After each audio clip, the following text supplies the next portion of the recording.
مسیح یسوع کے جلالی اور ببرکت نام میں آپ سب کی سلامتی ہو۔ آج ہم بائبل مقدس میں سے سیکھیں گے عہد عتیق میں سے داؤد نبی کے مزامور میں سے زبور 44۔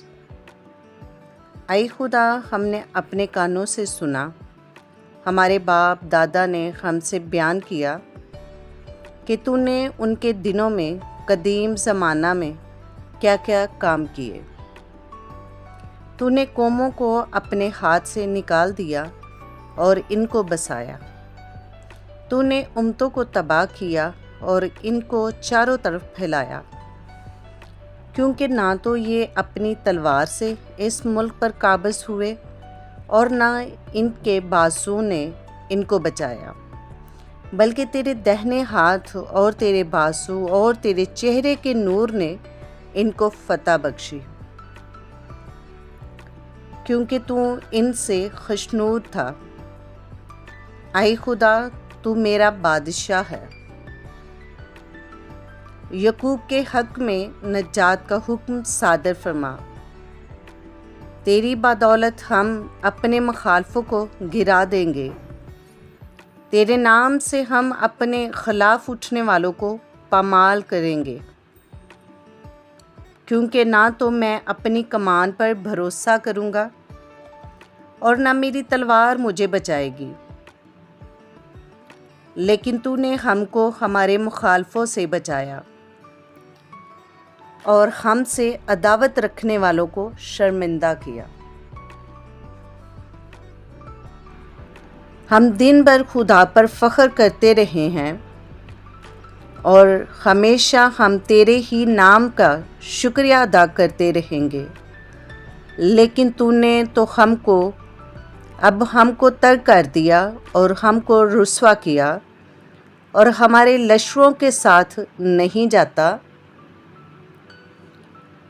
تو ہم کو مخالفوں کے آگے پسپا کرتا ہے اور ہم سے عداوت رکھنے والے لوٹ مار کرتے ہیں۔ تو نے ہم کو ذبح ہونے والی بھیڑوں کی مانند کر دیا اور قوموں کے درمیان ہم کو پرگندہ کیا۔ تو اپنے لوگوں کو مفت بیچ ڈالتا ہے اور ان کی قیمت سے تیری دولت نہیں بڑھتی۔ تو نے ہم کو ہمارے پڑوسیوں کی ملامت کا نشانہ اور ہمارے آس پاس کے لوگوں کا تمسخرہ اور مذاق کا باعث بناتا ہے۔ تو ہم کو قوموں کے درمیان ضرب المثال اور امتوں میں سر ہلانے کا باعث ٹھہراتا ہے۔ میری رسوائی دن بھر میرے سامنے رہتی ہے اور میرے منہ پر شرمندگی چھا گئی۔ ملامت کرنے والے اور کفر بکنے کی والے باتوں کے سبب سے اور مخالف اور انتقام لینے والوں کے باعث یہ سب کچھ ہم پر بیتا، تو بھی ہم تجھ کو نہیں بھولے۔ نہ تیرے عہد سے بے وفائی کی، نہ ہمارے دل برگشتہ ہوئے، نہ ہمارے قدم تیری راہ سے مڑے۔ جو تو نے ہم کو گڈریوں کی جگہ میں خوب کچلا اور موت کے سایہ میں ہم کو چھپایا۔ اگر ہم اپنے خدا کے نام کو بھولیں یا ہم نے کسی اجنبی معبود کے آگے اپنے ہاتھ پھیلائے ہوں، تو کیا خدا اسے دریافت نہ کر لے گا؟ کیونکہ وہ دلوں کے بھید جانتا ہے۔ بلکہ ہم تو دن بھر تیری ہی خاطر جان سے مارے جاتے ہیں اور گویا ذبح ہونے والی بھیڑیں سمجھے جاتے ہیں۔ اے خدا، جاگ، تو کیوں سوتا ہے؟ اٹھ، ہمیشہ کے لیے ہم کو ترک نہ کر۔ تو اپنا منہ کیوں چھپاتا ہے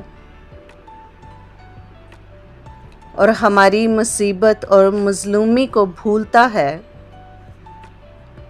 کیونکہ ہماری جان خاک میں مل گئی اور ہمارا جسم مٹی ہو گیا۔